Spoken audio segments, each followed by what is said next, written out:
We're now going to look at rolling. Rolling consists of double strokes, multiple bounces and triple strokes. The double stroke roll, as the name suggests, involves playing 2 beats with each hand. Let me demonstrate. Quite simply, right, right, left, left, right, right, left, left. That does appear to be quite simple. It's when we take the double stroke roll to any speed that the real technique development comes into play. Let me just show you. This is a double stroke roll at speed.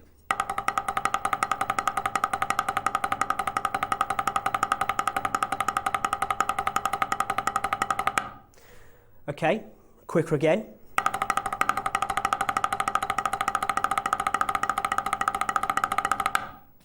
And quicker again.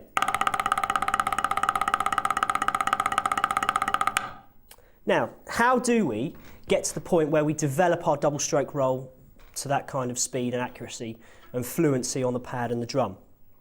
Okay, double strokes. The first note and the second note have a relationship to each other. Here's the first note in the double. And what normally happens when we learn to do double strokes is the second note becomes weaker. So we get this.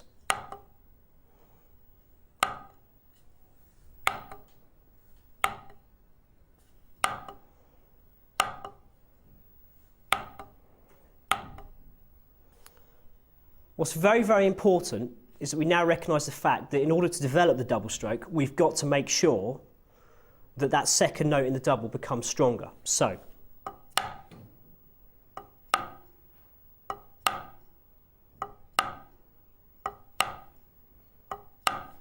left hand.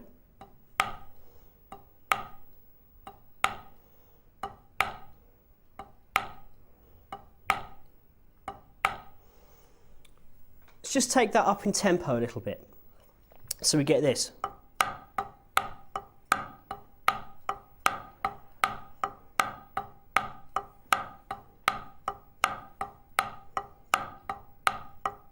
Now, what I wanted to do is I want to make reference to what my right hand is doing there at this point. So we're playing the first stroke, and then the second stroke, my fingers are squeezing so that the tip of the stick pulls out of the pad. So we get this.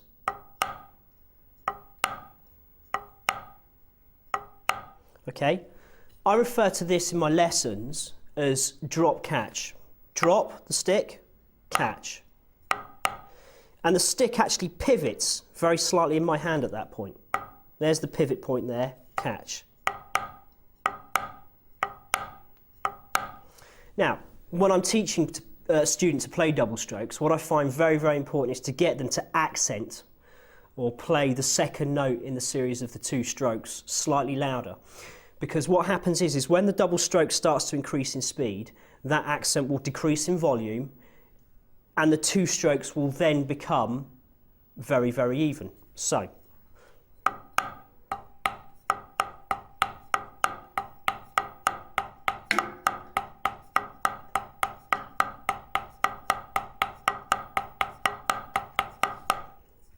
you see what I'm doing there? Drop, catch. The stick is pivoting, and on the second note I'm controlling it and making sure that the second note is as loud in consistency and volume as the first note. So I'm not getting this. I'm getting...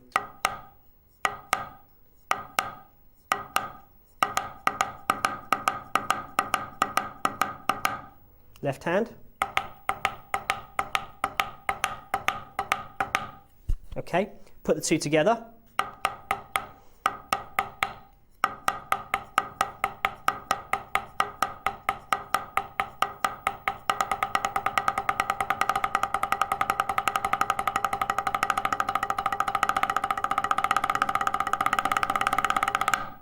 Now, at this point, I want to make it perfectly clear that basically this is a good way of making sure that the right and the left hand are doing exactly the same thing.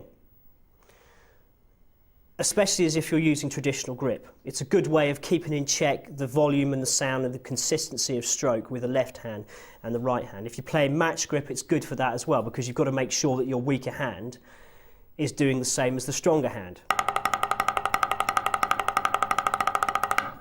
Okay? Okay, so double strokes. Developing them and getting them quicker. We've got this, the idea of the drop catch, drop catch, drop catch, drop catch, drop catch. Okay? Take that up in tempo.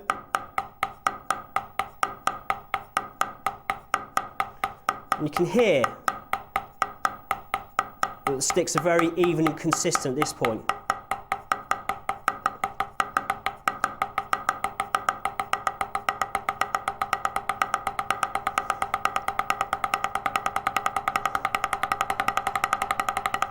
Now, when I get to that speed, what I do is I bring the sticks slightly lower in height above the drum head. Now, if you can see what my right hand is doing, it's catching the second note very evenly. Bring it down in volume, up in height.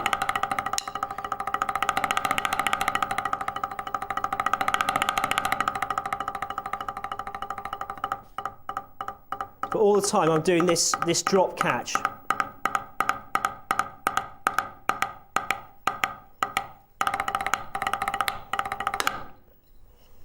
Okay, so we have double stroke rudiments, and the first one we've already explained, which is just the double stroke or the long roll.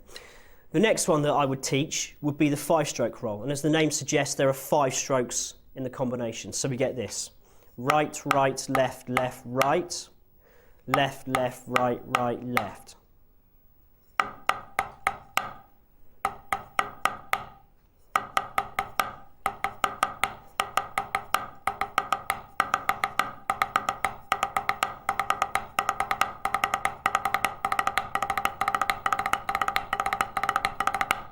On the drum.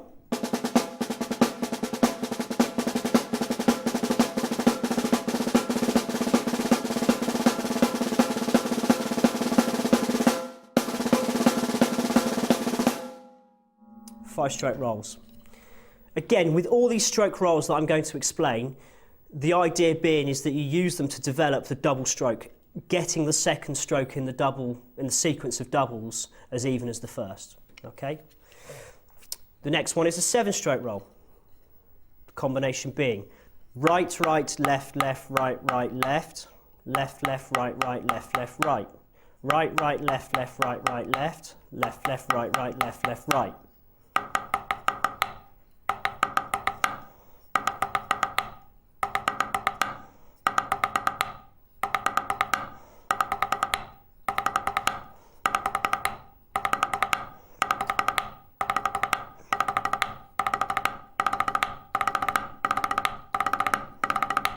On the snare drum.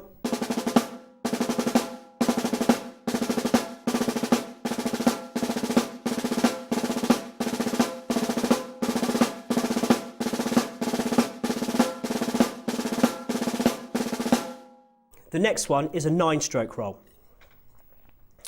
Right, right, left, left, right, right, left, left, right.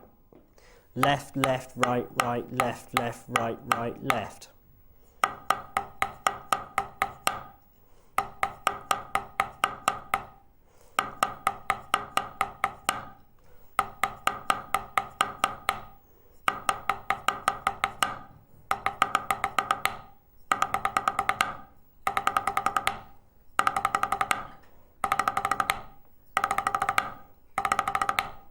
On the snare drum.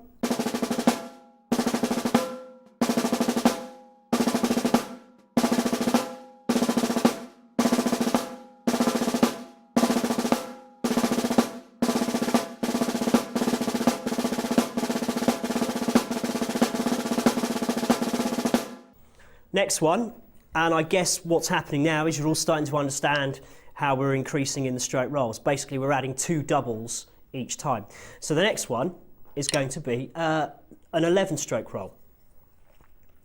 Right, right, left, left, right, right, left, left, right, right, left. Left, left, right, right, left, left, right, right, left, left, right.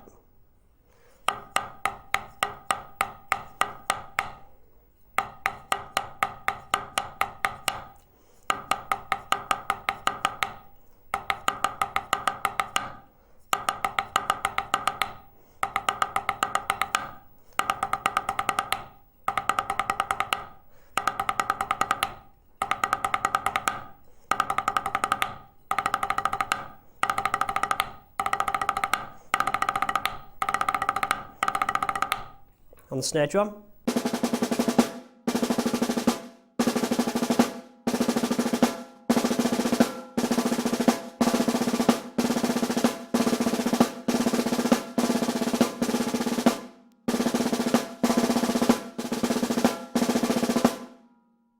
The next one is a 13-stroke roll, and this is the final one I'm going to demonstrate.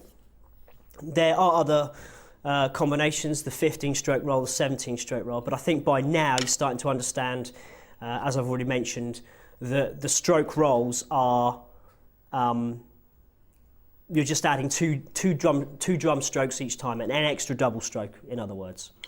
When I've demonstrated this one, the 13-stroke roll, I'm going to be then demonstrating what is known as a 6-stroke roll, and I've left that particular rudiment to the end because it's played very slightly differently, and I'll explain that just as soon as I've done this one. So, the 13-stroke roll. Right, right, left, left, right, right, left, left, right, right, left, left, right. Left, left, right, right, left, left, right, right, left, left, right, right, left. Right, right, left, left, right, right, left, left, right, right, left, left, right. Left, left, right, right, left, left, right, right, left, left, right, right, left.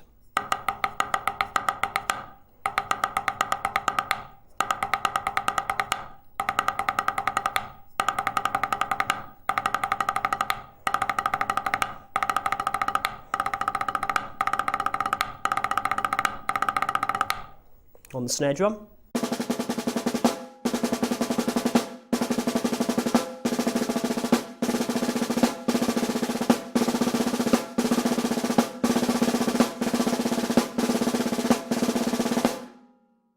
And so on. So, the final stroke roll that I'm going to explain to you is called the 6-stroke roll. Now, there are a couple of ways of playing this, and the first way is to add another single stroke onto the end of a 5-stroke roll. So if you remember, just working back a little bit, the 5-stroke roll was this: right, right, left, left, right. Left, left, right, right, left. Okay? What we're going to do is we're just going to add a single stroke onto the end of those combinations of notes. So we get this: right, right, left, left, right, left.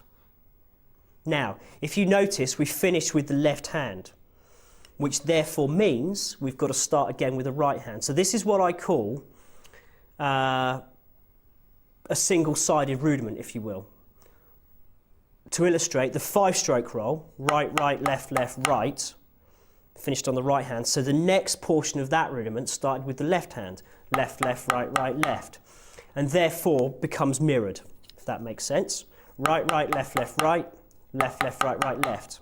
The 6-stroke roll does this: right, right, left, left, right, left.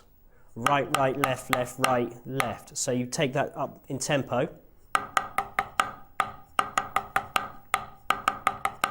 Right, right, left, left, right, left.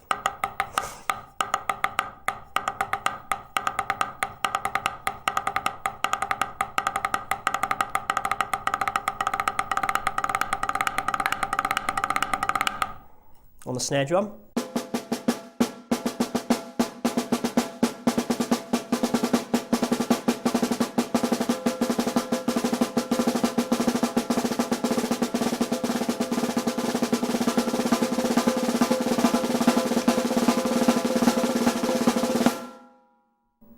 That's version 1.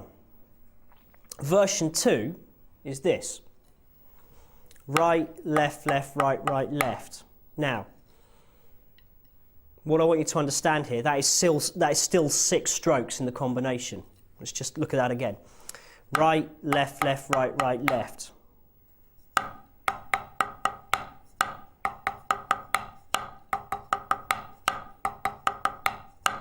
Right, left, left, right, right, left, right, left, left, right, right, left, right.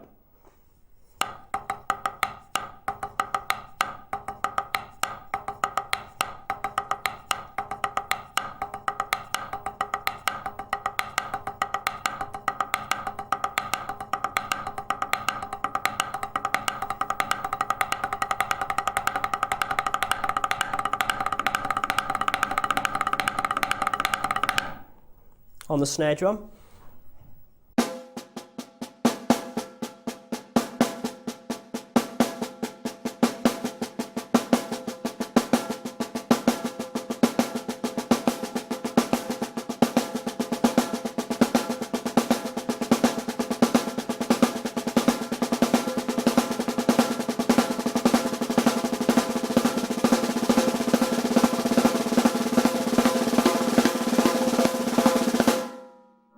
And those are the two variants of a 6-stroke roll that I like to teach and use.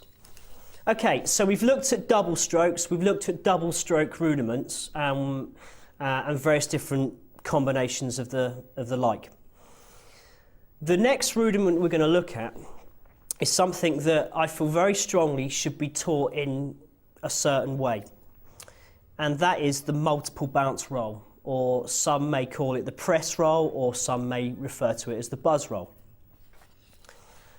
The first thing that I teach when I'm teaching the multiple bounce roll, and I call it the multiple bounce roll because in each stroke that you play, you're allowing the stick to bounce a multiple of times, and that will become evident as I go through the explanation. So what we do is we first learn what I call the framework of the roll. Okay, and that quite simply is medium tempo single strokes, played at about 3 inches above the drum head, just to begin with. So that would sound like this.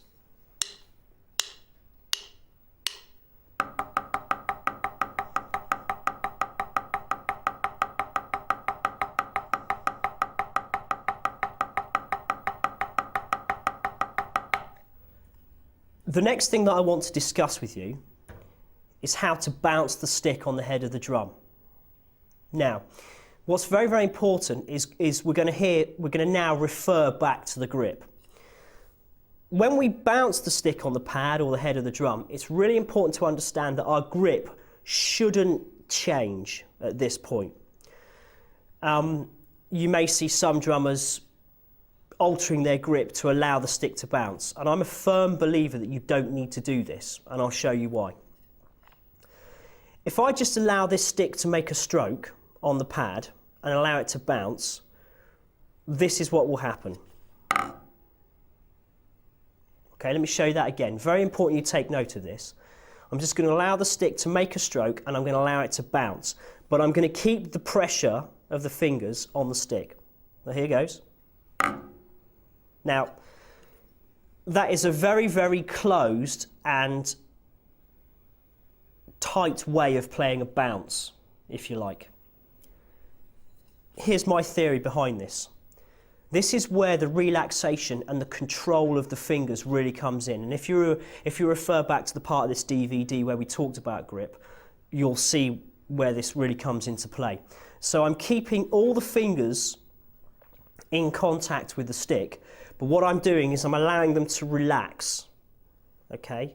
But I'm maintaining the grip. Here's what happens. I'm going to drop the stick on the pad or the head of the drum and see what happens. See if we get more bounces. Okay? Now, what happened was the stick came down slightly in the hand at that point, and the fingers relaxed and let the stick bounce on the pad naturally, as opposed to doing this. We got, okay, let me just show you that again. Bringing the stick down and then allowing the stick to bounce naturally. Let's just demonstrate that with a traditional grip on the left hand. Okay. So I'm holding on to the stick there. What I'm going to maintain at this point is that when I demonstrate this again, my grip isn't changing, but my grip is relaxing in order to create the buzz. So here we go again. There's a stick starting. Maintain the grip, very, very important. Okay? Now, there we bounce the sticks on the head of the drum. We obviously don't play a buzz roll up here because you couldn't get all the bounces in. But the point being is you now should be able to develop a way of controlling the buzz on the head of the drum or the pad. So let's put two of them together. Just at about 3 inches or so above the head of the drum, we get this. Okay, and again, watch that.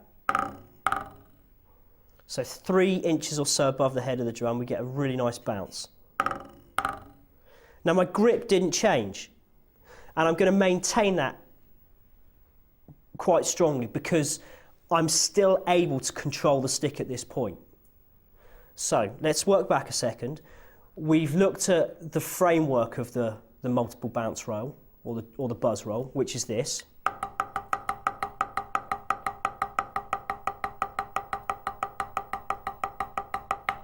We've looked at playing the buzzes, and we've discussed how not to buzz and how to buzz or bounce the stick accurately.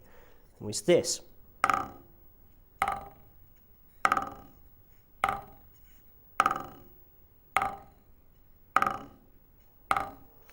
So quite simply, what we do is we take the framework and we buzz each one of those notes. And that should give us a really, really nice, even, crisp buzz roll.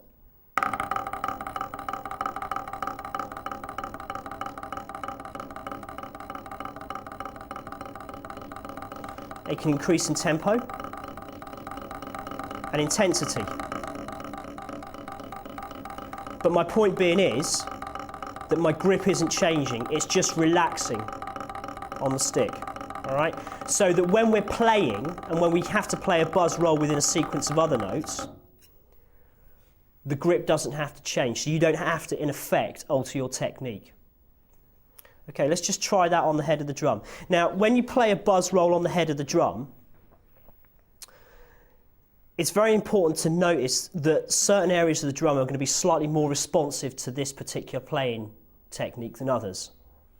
For instance, a buzz roll will sound a lot more articulate if you play at the sides of the drum.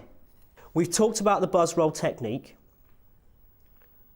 More control is just required here because the drum head is slightly less responsive than the rubber pad. So here we go. This is the buzz roll. Try and watch my grip. Try and just understand that I'm not altering my technique in any way, apart from making my fingers more relaxed. Okay, here we go. So framework.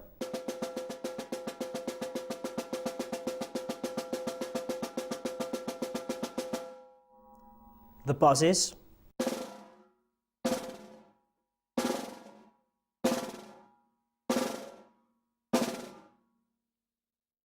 Combine them.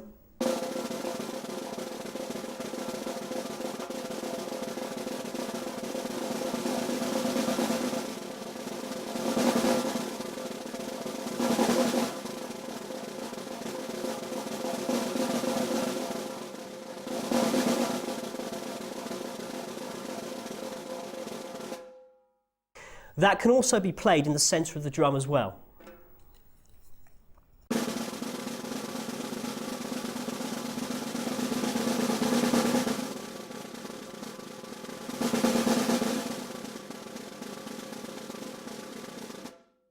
The next multiple stroke roll that we're going to learn is the triple stroke roll. So that's 3 beats with each hand. Now when we learnt the double stroke roll, we learnt the idea of playing drop catch. So we did this, drop, catch, drop, catch, drop, catch. The triple stroke roll is similar, but we use what I call drop pivot catch. So we drop the stroke, it rebounds, we pivot the stroke to make the second hit of 3, and then we catch the third one. So we get this, drop, pivot, catch. And there's the pivot stroke.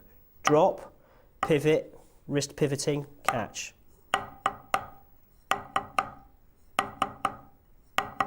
Same with the left hand. Drop, pivot, catch. And I'm catching with my fingers at this point. So we get this.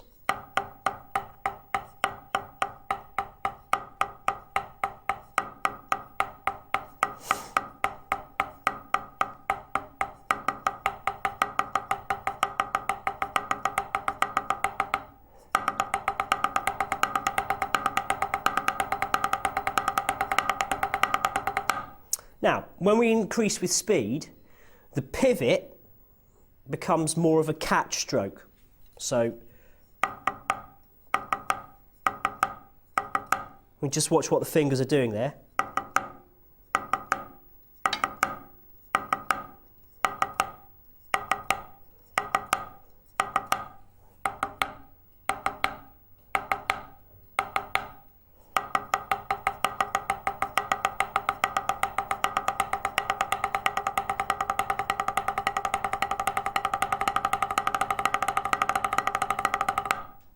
On the snare drum. Again, I'm going to stress that more control is required here because the snare drum head is slightly less responsive than the pad.